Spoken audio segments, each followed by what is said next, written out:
silencio te invade. Bienvenidos a Tinta de Escritores, espacio que se transmite desde la librería y centro cultural Mundos Invisibles. Mi nombre es Daniel Fernández Cors y quien me acompaña hoy es Juan Pedro Rivas. Juan, un gusto que estés hoy aquí con nosotros. Hola, un gusto para mí estar contigo, estar en este lugar tan hermoso y muchas gracias por invitarme. No, muchas gracias también por venir. El nuevo libro de Juan Pedro Rivas se llama De Punta del Este a Punta de Rieles. En este libro podemos afirmar que recorres gran parte de tu vida. 20 años, tomé desde la hambruna del 2001 a la hambruna del 2021. Es un libro digamos, con una gran carga de la temática social. Pero me gustaría saber en qué momento es que te detienes y pausas todo en tu vida para prestar atención como un observador, comprometido además, sobre la problemática de la gente. Sí, fue la propia gente, yo lo comentaba. Yo en el 96 gané el Iris, el Tabaré y el micrófono de oro. Y era tan inmensa la audiencia que tenían, sobre todo en Radio Sarandí Sport, que la gente me fue conduciendo. Es decir, la gente me enseñó y me enseñó qué es lo que tenía que ver, que era el problema social, y una cantidad de cosas más.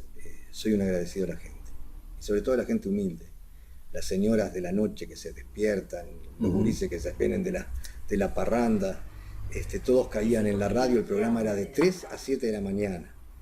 Me lo dieron pensando que a esa hora iba a ser un fracaso y ganamos el micrófono de oro con ese programa. Este libro tiene 46 historias, ¿no?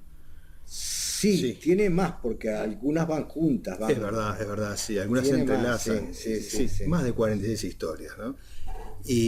Pero algunas se van encadenando de principio a fin, ¿no? Exacto.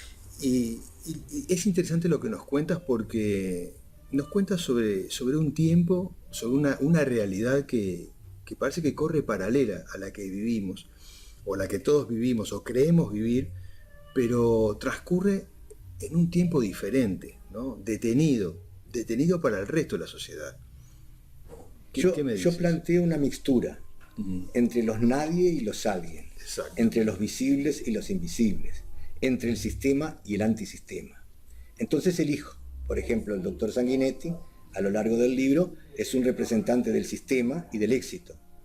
Y después están mis conocidos, representantes, por ejemplo, Omar Freire, representante del fracaso político, doña Yolanda, representante de la lucha por las cebollas y las papas, y Patrón, que es el eje, un jodedor, si se puede decir esa palabra acá, un muchacho muy bueno, pero que vio al golpe del balde. En esas 4 historias voy encadenando otras de diferentes, de Carlos Perciavale, de Carlitos Páez Vilaró, de Manzana, del convento, ¿no? Porque en realidad somos todos hermanos y todos lo mismo, aunque algunos se diferencian como si fueran de sangre azul. No es así, somos iguales todos. Sí, tú nombraste muchos actores políticos. Hay políticos, sociales, del deporte, hay mucho de fútbol, de los medios de comunicación, sí, pero que están allí justamente como referenciando que las historias que giran en torno a lo que tú cuentas pasaron. O sea, están ahí como testimonio. Están grabadas, filmadas o escritas. Así que eso es una realidad que no se puede soslayar, es así. Es así. Y pues recién comentaste sobre el Manzana. La historia del Manzana es una historia que se repite a lo largo de la vida, en todas las sociedades, ¿no? Una historia muy fuerte, además. Muy fuerte. Una historia donde el protagonista, el Manzana, demuestra también tener mucho coraje para hacer lo que hizo. Sí, señor. ¿Querés contarnos un poquito? Sí, claro. El Manzana fue uno de los primeros traficantes del Borro, en la época más o menos del Cotorra. Y era drogadicto, traficante. Además lo utilizaba Magurno y otros políticos para las barras bravas de Nacional, de Peñarol. Él iba a donde le pagaban, iba. Y un día se estaba drogando y lo habían encañonado con una recortada. Cotorra loca, dije. Y en la radio escuchó que dice, vos que te estás drogando, mirá que hay otro camino. Y ahí a los golpes fue yendo a una iglesia, saliendo igual a drogarse. ¿Vale? Y cuando venció el orgullo de vivir de las prostitutas, sin trabajar nunca, de la droga y todo eso, cuando venció ese orgullo, fue de a poco, porque nada es un milagro instantáneo, fue transformándose en una persona que finalmente nos ayudó a sacar a miles de chiquilines de la droga, un ejemplo, un referente viviendo en su propio barrio, un tipo que realmente hay que conocer. Aprendió a leer con la Biblia y le decía a la gente, miren que algunas cosas son sanatas porque no sé leer, pero cómo interpretaba letrajes religiosos de todos lados y se asombraban de verlo, porque se hizo evangélico, pastor evangélico. Pero de los creyentes de verdad, no de los que le sacan plata a la gente, ni nada de eso. Sí, es interesante este punto porque demuestra o sea, uno no se tiende a...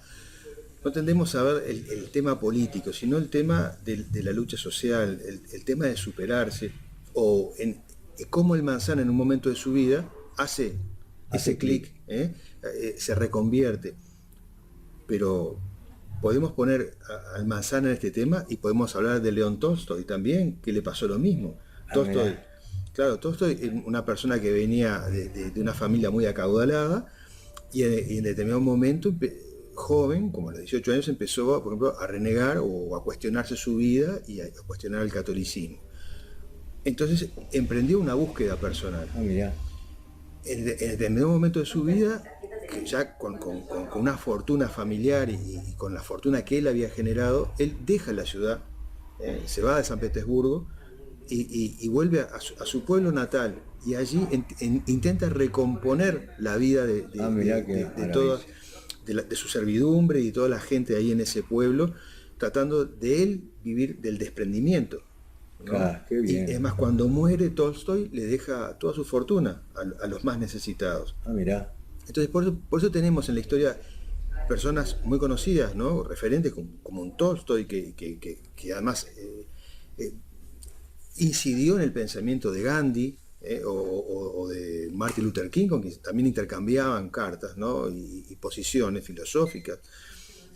Y tenemos al Manzana, que en su dimensión prácticamente también se reconvirtió en la vida, ¿no? Exactamente. Y tenemos, por ejemplo, también a Rodrigo, que a los 17 años asaltó a mano armada en un supermercado. Y cuando la policía lo rodeó, el compañerito del que tenía 14, no vamos a hacernos matar aquí, matamos a varios milicos. Y él dijo, no, ni mato ni muero, la vida. Tiene 17 años y está trabajando, tú lo conoces. Sí, lo conocí. Sí. Después otra historia que es la Odisea de los Nadie. La Odisea de los Nadie. Relatas un viaje al Paraguay. Exacto. Pero un viaje al Paraguay donde la tristeza que tú cuentas, una tristeza profunda. Creo que es más profunda que la que se vive en Uruguay.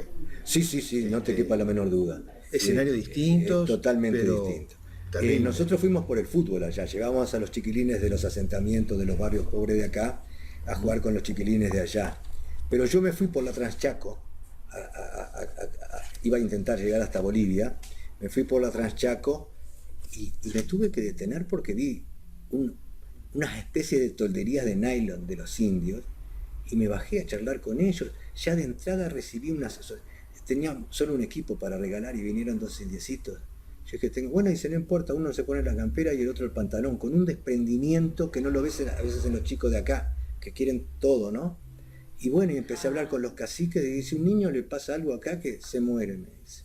En la nada, con unos palos y un nylon, viviendo ahí.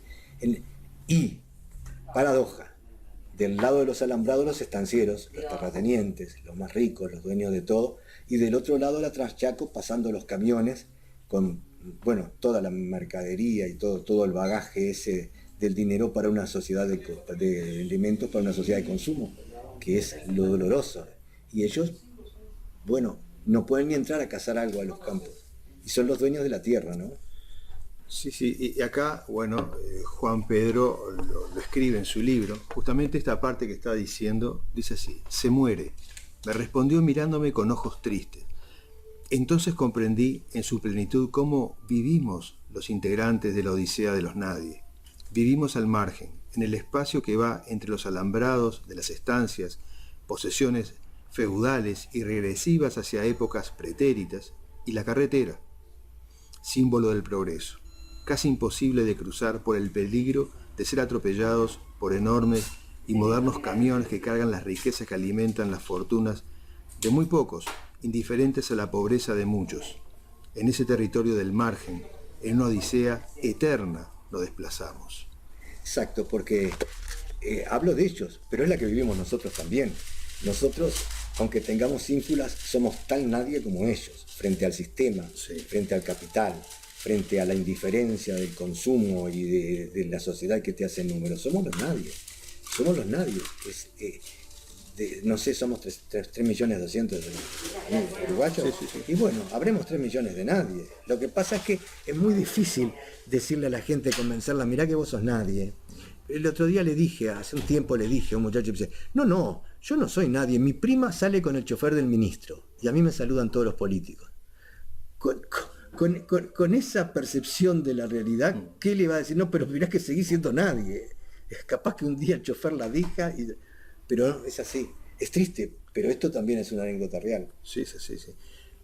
El nombre del libro, De Punta del Este a Punta de Rieles, es como que después de haberlo leído todo, nos describe Juan Pedro, es como un círculo vicioso, Exacto.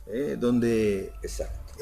miles de uruguayos, no importa dónde, viven en ese concepto que creo que no hay otro que lo describa mejor, ¿no? De ser nadie, ¿no?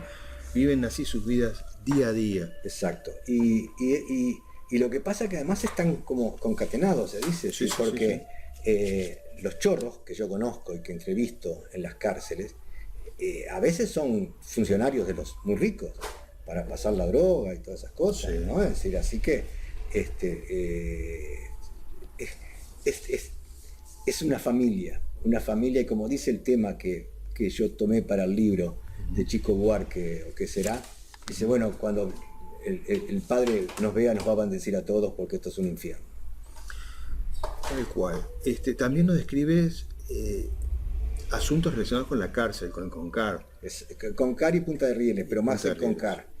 Ahí tuvimos una relación muy profunda con los reclusos, con los principales, con los más fuertes y con los más débiles, ¿no? Porque en la cárcel también hay brazos gordos Sí. y livianos, ¿no? Entonces sí saco, porque también de esa experiencia enriquecí mi alma, y hubo un momento que me sentía más seguro en la cárcel que en Punta del Este. ¿Me explico? Definir a Juan Pedro es difícil. Es difícil porque es un hombre que ha estado en los medios, que forma parte de otras organizaciones en las que siempre estás aportando. Ahora nomás venías también de hacer tu aporte social, y sé que no le gusta que se lo diga, pero yo te voy a hacer una pregunta. Todos los gobiernos han destinado y destinan recursos para los más necesitados. También hay muchas organizaciones que lo hacen, ¿no? Y muchas personas también que se juntan 2 o 3 y salen de noche cuando hace frío, sobre todo, a llevar comida, ropa. Mucha gente que se preocupa, pero nunca alcanza. No. ¿Qué es lo que pasa? No solo no alcanza, sino que además vemos la superficie del asunto. Si vos no le entrás al alma a la gente, vos le podés poner parqué, le podés poner, bueno, usan leña el parqué, le podés poner un auto. Si no entras al corazón de la gente, y que la gente que se siente sola, la gente que esté al borde del precipicio, si no te ocupás de la gente, si le mandás como un burócrata esta comida, esta cosa, no es nada. No es el mensaje ni la acción que necesitamos. La acción es otra. Para acabar con la grieta, para promover al ser humano, la acción es otra. Hay que estar. Y por eso, a veces, las religiones ocupan los espacios de los políticos. Porque sea por sacarle plata a la gente o por lo que sea, le hablan y escuchan sus problemas. ¿Cómo podemos pensar en una sociedad donde el presidente no te atiende porque está ocupado? El ministro tampoco porque está ocupado. el secretario tampoco porque está haciendo grandes tareas porque los otros están ocupados. Y terminás en manos de un portero que si está de buen humor te atiende y si no también te pasa por arriba. ¿Qué diálogo hay con la gente? Acá los problemas de los gobiernos, los viví todos, son el alejamiento de la gente.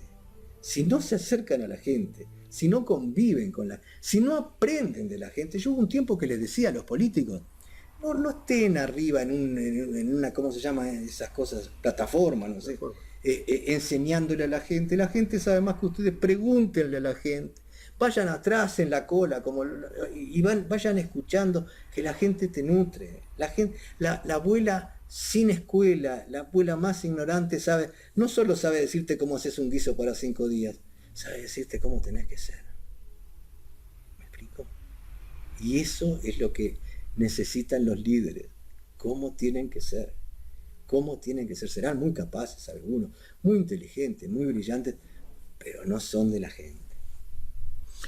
Así es, amigos, de Punta del Este a Punta de Rieles son, ya dijimos, más de 46 historias, donde muchas de ellas son conocidas, ¿no? Los actores son conocidos, hay recortes de diario, hay otras fotografías que van respaldando los cuentos o las historias de Juan Pedro, los relatos de vida. Así que yo creo que es una manera de acercarse justamente a lo que Juan nos está contando, ¿no? A ver una parte de la sociedad que normalmente no la vemos con la profundidad que Juan nos explica aquí, con sus luces, con sus sombras, con sus carencias, con sus dificultades, con los errores, con los arrepentimientos, pero bueno, forma parte de personas que de ese grupo al que Juan, y no solo Juan, porque aparte el libro abre con un poema, un texto de Galeano donde se refiere a los nadie, y son los gran nadie. Exactamente, pero por suerte el libro no se estanca en eso. Yo cuento muchas cosas que no sé si no se quieren ver o no se entienden, cuento muchas cosas de las clases altas, sí, muchísimas cosas. Y no todo porque lo tengo para el próximo libro, pero está todo, es decir, con nuestras miserias y riquezas. Así es, de eso se trata, de Punta del Este a Punta de Rieles, libro que está en todas las librerías. Juan, un gusto tenerte hoy acá con nosotros. Muchísimas gracias y bueno, estoy encantado. Muchas gracias. Amigos, nos encontramos en la próxima edición de Tinta de Escritores, aquí, desde la librería Mundos Invisibles.